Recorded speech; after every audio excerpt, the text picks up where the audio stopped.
been itching for a real fight. 大家好，我是小雨，今天我们来看这次的新角色连连。首先，连连的被动，我们的技能和第3下的强化普攻都会在自身周围打出浪花，产生一圈水域。而强化普攻的触发条件就是在水域中再次打出浪花，水域就会消失，并获得强化普攻。而这个强化普攻是有时间限制的，屏幕下方小图示会显示出来，目前大概是可以维持个7秒半。然后强化普攻有3段，第1段和第3段的普攻距离比较远，第1段打出普通一拳，敌人会被击退一小段距离。第2段连续小碎拳帮自己和队友回血。第3段打出水域，但是这3段并不会刷新强化普攻的维持时间，也就是说在小图示刚好转完没了的话，后面的强化普攻就没了。这边看一下我的第3下强化普攻就没有打出来了。那这个打击感和希尔达的2技能有点类似，也就是说要小心容易被敌人带到危险的位置，所以要把连连玩得好的话，普攻不可以一直乱点狂点，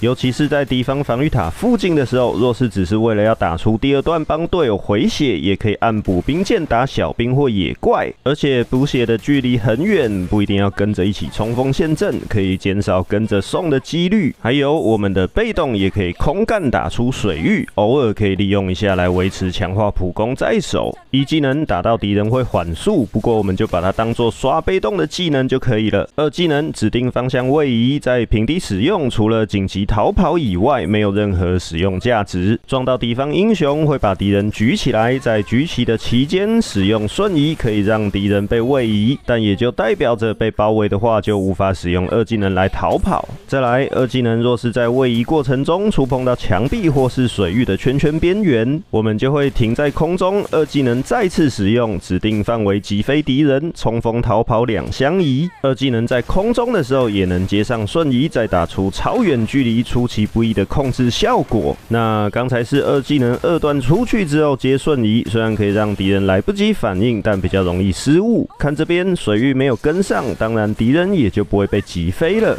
而且准度也不太好控制，所以我会建议现在这种方法，在空中的时候先瞬移，在2技能2段出去，敌人一样很难做出反应，而且敌人在范围内的话，甚至可以智能施法就打在敌人身上，也比较不容易失误。再来大招，指定一个敌方英雄举高高，并且可以在这个过程中利用移动摇杆调整位置。唯一建议的就是，若是队友在使用范围攻击的目标的时候，不要乱拉位置。再来讲一下连技，可以先2技能飞高高砸向敌人后，直接大招拉出来给队友击杀。下来之后接上1技能给上缓速，并强化普攻给上伤害，也可以直接大招在2技能把敌人举起来，这样可以给上更长的控制时间，队友击杀的成功率也会更高一些。这个方式的话，2技能打完会直接获得强化普攻，也要直接接上1技能，再打出第3段后会再次快速获得强化普攻，所以直接瞬移接大招，再加上2技能控制，敌人也会比先2技能进场更难反应过来，控制能力更久，伤害也更高，是最强的爆发方式。还有直接2技能把敌人举高高接瞬移再接大招，敌人会被位移非常长的距离，可以把敌人拉到我们容易击杀的好位置。然后就是2技能在空中接上瞬移，补足距离，让敌人措手不及。先顺后顺各有优缺点，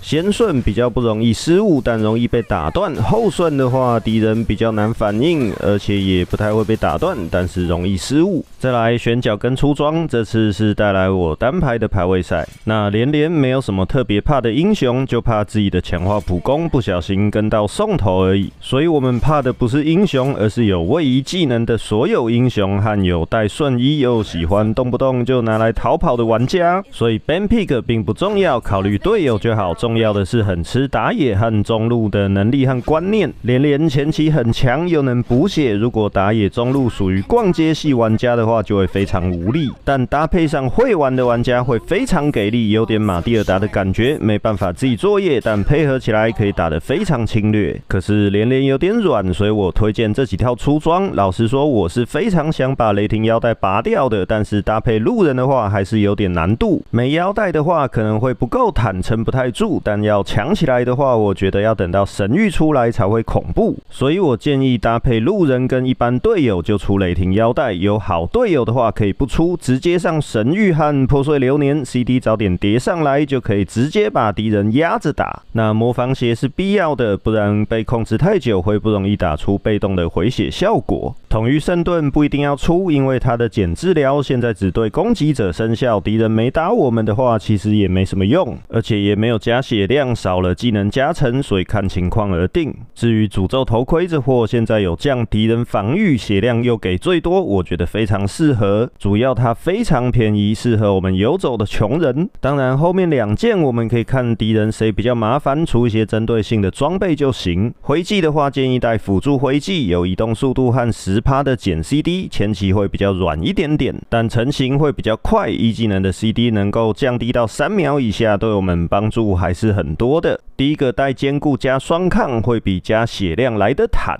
坚韧之躯可以增加残血时打被动回血活下来的几率，震荡冲击增加前期的输出能力。正常技能推荐瞬移，当然反击石化治愈之拳也都可以，只是说瞬移比较能够打出连连这个角色的风采。接下来就来看实战了。那游走鞋的话，我会建议一般强度的场子就出眷顾，有中路打野能够配合，或是队友的打野是比较侵略的角色，我们就可以出痛击。因为现在的痛击已经更改为我们控制到敌方英雄之后，会增加队友的伤害能力。那这边前面我分心了，不然前面可以在17秒的时候先放一技能，野怪出了的时候再一技能吃掉水域，打强化普攻，帮忙打野的速度会比较快，然后离开之前先一技能吃掉水域，获得强化普攻，让一技能先进入 CD， 下一只野怪就可以直接强化普攻起手，再强普，清怪速度会飞快。至于刚才说的游走鞋，前面可以先观察一下队友，在解锁游走技能之前都可以免费更换。这边法沙把洛伊消了那么多血，觉得他可能会回补，我就来抢下河道花。法沙也发现洛伊没有回去，飞一半折了回来，我也走狗屎运抢到河道花升到2级，直接跳起来把洛伊给收了。虽然他火焰爆弹把我弹到防御塔里面，但是我一个强化普攻刚好跳出来，离开危险的位置。所以这边插播补充一下，强化普攻的距离比大招的距离还远，若是距离不够，也可以强化普攻跟上接上大招。好，我们画面就再拉回来战场。所以若是地上有水域，离开之前最好就先一技能吃掉，维持强化普攻在手。那现在看到打野往下刷野了，我们就先帮打野占个视野，等他到在一起打团。结果我们的剑锋发了攻击信号，西西也没有看到剑锋其实还没到位，没有等就直接上了，我就这样被迫当了个尾刀狗，幸好有收掉子龙，不然就亏死了。那这边注意，我们的兵线血量比较少，就把会死掉的小兵经验给吸了就好，不要打到，那会影响到西西发育。不是他怎么往中路走啊？然后法沙也在不该支援的时候离开，漏了中路的兵，并且吃了射手的兵线。刚才这样让我进退两难啊。虽然西西现在才发现我是好人，但是现在再离开也来不及了，乌龟也要生了，所以这边迅速清完，准备打团，顺便再观察一下这些路人值得给上多少的信任程度。这边我走过去占视野，但其实子龙是有看到我走进草丛的。分辨方法就是走进去的时候，我们头上会有个白色眼睛，没被看到会秒出现，有被看到会有一点延迟，所以我是不太能够理解为什么他在那边晃啊晃啊，还有勇气走进来啊。不过再插播一下，我这边其实可以在草里面用一技能叠被动，头上有眼睛的时候，我用一技能敌人是看不到水域的，打到敌人会现身，但一样看不到水域啊。没打到敌人的话是完全看不出来的，这是我这场打完之后才发现的。所以啊，刚才这边可以更好，先有没有被动在手，伤害态和补血量在前期的作战能力完全是两回事。这边我踩到了大便，不过不重要，没被动了一技能开刷，看到敌人二技能起来，随时准备砸人或瞬移跟上。哈压笨手的伤害在前期我们可以直接无视，尤其是旁边有野怪，我们可以打他们来回血，还有维持着我们的被动在手。那现在我们的剑锋终于要开乌龟了，我追着敌方打野给上压力，不过我队友也不在，我没必要继续接上大招。哎呀，这个法沙让我非常失望，他不仅跑过来差点送了，我帮他补血他也不要，就是要回城，就这么害我在中路把对面打野给跟丢了。幸好我们剑锋有把乌龟给收了。哇，赛琳娜的鬼魂怎么这是超强皮肤啊，变得有点透明啊，有没有感觉看得比较难看到，比较吃力？那我这边趁空档说一下题外话，虽然我刚才讲了很多法沙的坏话，但并不是在抱怨，只是要在当下的这一场给自己一个标准，让我们知道可以相信他多少。最近啊，实在太多粉丝留言，还有最近才加我好友的朋友们在抱怨这个，还是什么匹配机制烂的啊，我听了就很烦啊。而且还是一个接一个，一个接一个密过来就抱怨这个同样的问题，我这边统一回答你们，以后再抱怨我就统统删掉，我好友位置很满，不想花时间听你们抱怨，就套一句最近很红的一句话送给你们，怎么不找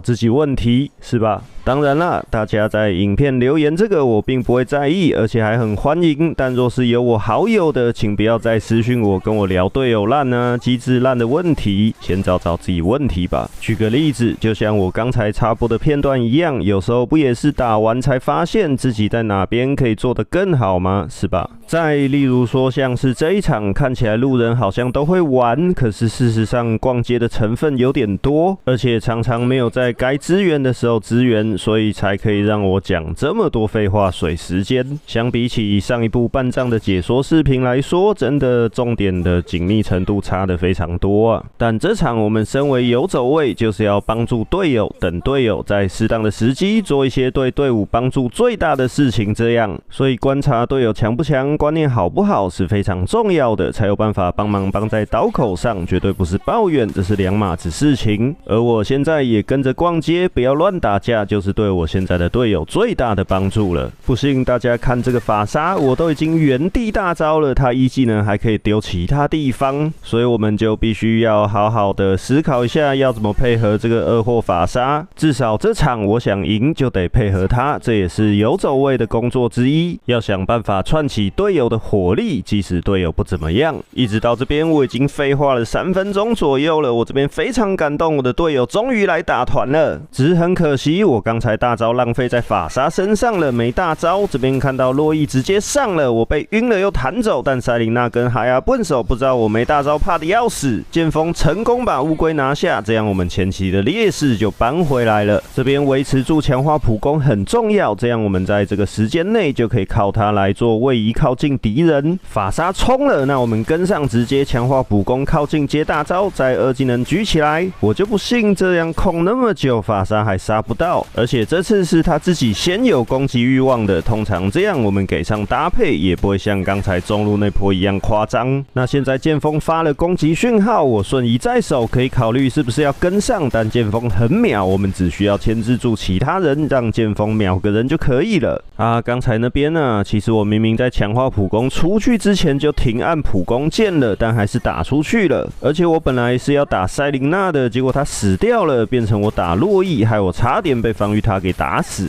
不过在刚才我发现剑锋还不错，他没有浪费大招在杀得死的敌人身上，又多收了一个洛伊，所以待会可以选择多帮帮我们的剑锋。那这边我趁剑锋去收红 buff 的时候来上路帮一波试试看。我先绕一下到草里，瞬移 CD 比较长，能不用就留着。这边已经确认敌人没有看到我进草，所以布迪卡一出来我就马上弄他啊！不是法沙又在干什么呢？我为了法沙已经直上直下的在丢了，他又给我逛街啊！我挡住鬼魂，哈亚笨手抓后排失败掉下来，我二技能举他，再接一技能强化普攻回血。这时候就体现出带坚韧之躯的好处了。现在是直接减伤，我觉得刚才的情况是带其他徽记的话，应该是撑不住吧。那这边我懒得回家，我就直接在这边打这个小野怪来回血。而且大家看我这补血的范围非常远啊，刚才补到那个莱斯利的距离。然后现在看到对面的蓝 buff 要出了，而且我觉得我们剑锋不错，他会去抢蓝，我就赶快赶过来支援。这边二技能在空中，也可以随时二技能搭配瞬移搞人，不过敌人太远，所以我选择赶快下来打被动回血。抢完蓝，我看到子龙在偷推，但距离太远，而且子龙跑很快很难追，剑锋也选择直接打乌龟，这个决定非常正确。这时候我已经被剑锋弄得高潮了，完全忘了法沙前面在演我，不舒服的感觉已经完全消失了。那现在莱斯利在上面1打2，刚好乘着水流上去支援。那这边剑锋的决定是有一点想不开啊，他直接走那个地方过去，敌方红区是有可能被包围的。不过这边我也只能想办法跟上了，瞬移就是用在这时候啦，顺利把布迪卡击飞，再大招回来给剑锋砍。虽然这个法沙还在演，不过已经完全不重要了。那现在我没被动，也不想乱用二技能，就不帮法沙回血了。那我存好被动，准备拆2塔，二技能跳起来，想说把赛琳娜赶走，结果哈亚笨手竟然出现在后面啊！打防御塔也可以帮队友回血，但要记得尽量不要扛超过3下，一技能缓速敌人，补上伤害，成功收下哈亚笨手。大家有没有看到我们的剑锋现在已经高潮了？这边洛伊传过来，我们的剑锋决定脑冲，那这边我也必须要跟上，然后打打小兵帮剑锋回血也好。布迪卡和子龙都脑子烧坏，现在还想出来防守2塔。那这边说实在，我也只是跳跳看，并不觉得能跳到布迪卡，当然也是因为剑锋在我后面，我才敢这么做的。不过就算刚才没击飞到，也能强化普攻跟上，再大招拉出来。所以大家看我是不是几乎都会把被动尽量维持在手，就是这个原因，也能随时打任何敌方单位，帮队友回血。哇，这边我们剑锋大招回好啊，秒把哈亚笨手给杀了。所以现在没什么事了啊，就清清兵线，然后等领主出生吧。不过在我们开始打团之后，法沙似乎比较没有在逛街了，所以包容队友还是非常重要的。如果我在一开始受不了打字开喷，他或许现在就不会那么认真打了。尊重、友善、包容还是非常重要的，而且打字会浪费掉很多时间，所以哪天谁有跟我组队的话，尽量不要打字浪费时间。哎呀，我的天，这个法沙这样也可以被赛琳娜丢到鬼啊！但是不得不说，这个剑锋真的不错啊，所以这边我就配合着剑锋把对面红给抢了。这边我跟剑锋都有几个小失误，不过问题不大。剑锋被晕，准也过来开大，我应该直接二技能瞄准哈亚笨手举他的才对，那样他就开不出大招了。不过既然被开了，就不要离开剑锋，帮忙分担点伤害。但现在看到子龙想要偷推，赶紧闪个灯提醒一下我的队友。剑锋被晕了，我也没帮他挡到鬼魂，不过我觉得他应该是故意的，因为蓝要准备出来了嘛。看吧，他果然是故意的，还在那点回城给赛琳娜丢鬼魂。看得出来剑锋对我非常信任，但很可惜我并没有跳到赛琳娜，辜负了我们的剑锋在那边演戏演了那么久。不过现在看到子龙像疯狗一样冲上来，他也知道我在旁边不想打法沙，想要冲过去秒剑锋。为了避免他真的把剑锋给秒了，我也只好用大招把子龙给牵制住了。那现在这个时间点，对面中路的高地塔还有被动，其他2路兵线也都还在中间，敌方死了2个，我们就可以把领主拿一拿。那敌方蓝还在，顺便把它收掉。而且打领主我还比较好帮队友补血，打小兵野怪的话常常补不太到，目标就被队友打死了。那这边剑锋把领主交给我们，他自己去卡一只敌方英雄，这样也是没问题的，敌人不在就不会有被抢的风险。这边领主快死，也没办法确认剑锋后面有没有追兵，二技能掀起来，有必要可以帮忙挡鬼魂，或是需不需要控制对面打野。瞬移也还在手，可以灵活运用，保证自家人顺利拿下领主。那这边这个赛琳娜有点倒霉啊，她躲在草丛回城，但是因为法沙踩到大便受到伤害，赛琳娜因此暴露了她自己的视野，神助攻啊！只是刚才非常可惜，我们莱斯利被抓，剑锋也不回城补满血，也不让我帮他补，一直跑就算了，还去帮一个死定了的队友，然后就因为血量不足被敌人联手给秒了。还好的是我们现在还是3打3，而且我瞬瞬移还在手，技能也完整，破碎流年也已经出来了，大招不用省。这边观察到法沙和西西都有攻击欲望，那就直接跳起来脚闪了。有没有？我大招现在10几秒就可以 CD 好了，等领主压到塔前就可以再打一波试试看。很可惜我们的法沙跟西西并没有跟过来，也许是他们认为敌人都已经复活了，打不赢吧，还是他们认为队友不在，想要等等。不过这也是好事，那他们就先去收敌方的蓝 buff，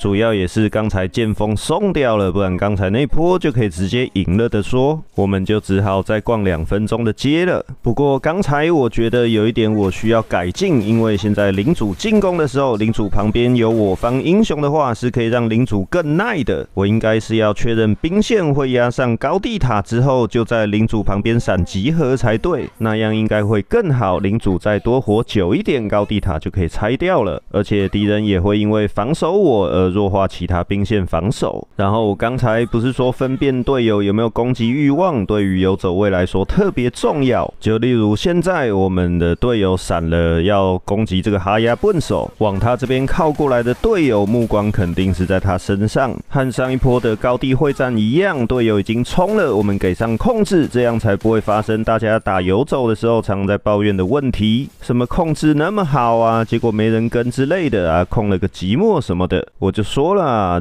多找找自己问题，不要怪路人，不然就都打5排嘛，就不会有这个问题了。莱斯利用脸接鬼魂，我2技能准备好保护他，不过赛琳娜没有出来，倒是布迪卡跑出来了。莱斯利用脸接大招，那就是他家的事了。刚才我大招必须出来，不然会被塔打，也会被追击，而且赛琳娜又丢了鬼魂，差点弄到莱斯利身上，我还是很好心的帮他吃了。我们大招跟瞬移又都快回好了，就可以再找机会了。这边小兵要走上高地了，法沙也展示出了他在这一场的高光时刻，敌人都不敢过来防守了，那我们就可以把高地塔给推掉了。剑锋也找到机会秒了洛邑，我觉得可以直接赢了，所以我就展示一下2技能抓人接瞬移再大招给大家看一下。哇，结果小兵被清光了，而且莱斯利也没血了，那这边没办法，只能撤退了。子龙想偷推，他应该是不会回家，那待会就是把子龙给抓了，然后把领主拿了，就结束比赛了。然后有缺血的，我们打领主就可以直接到连连身旁。哇，我们那个法沙啊，去抓子龙竟然敢冲第一个，他不怕他被子龙秒杀吗？还好没事就是了，而且他到旁边，然后我在这边打领主，刚好就可以让他回血。有没有看到这个补血的距离还挺远的啊？非常感动啊，终于要赢了，而且我们的西西也找到机会把赛琳娜给秒了。剑锋去带上路线很好啊，领主会从下路出来，我们就控制好3条线一起上去就可以轻松赢了。但这边又看到敌人都跑那么出来，这不是欠抓是什么啊？我的大招还顺便闪了布迪卡的大招，布迪卡那个大招那么慢啊，真不知道刚才莱斯利是为什么可以用脸接布迪卡的大招啊。结果现在这边我的队友想要去抓那个哈亚笨手啊，其实强化小兵都已经过来了，我们可以直接5打2就赢下来的啊，根本就不需要去理他的才对啊。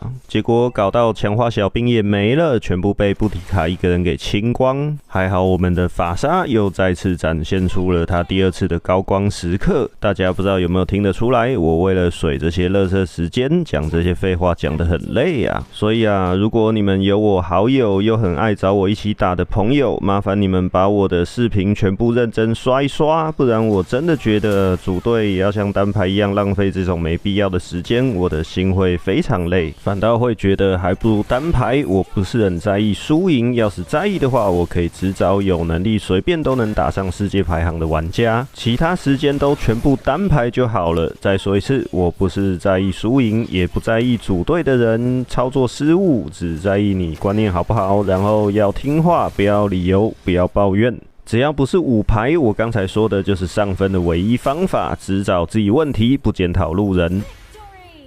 这部虽然我觉得废话很多，但就是因为我觉得太多人心态不正确了，所以这边给大家一个方向，如果抱着错误的心态、错误的大局观念，也可能找不到始终的一群好基友一起5排哦。那刚好在观看的你就很幸运了，希望可以把我刚才的话都听进去，对你们以后找队友也有帮助的。哎呀，这场打完我得了个 MVP， 法沙整场逛街唐鹰狗。好啦，没有啦，刚才开个玩笑，没有5排都是这样的啦，不可能有一个人可以每场都打得很完美的啦，我也常常在戳的。好啦，那就希望今天的影片对大家有帮助了，我是小雨，我们下期再见。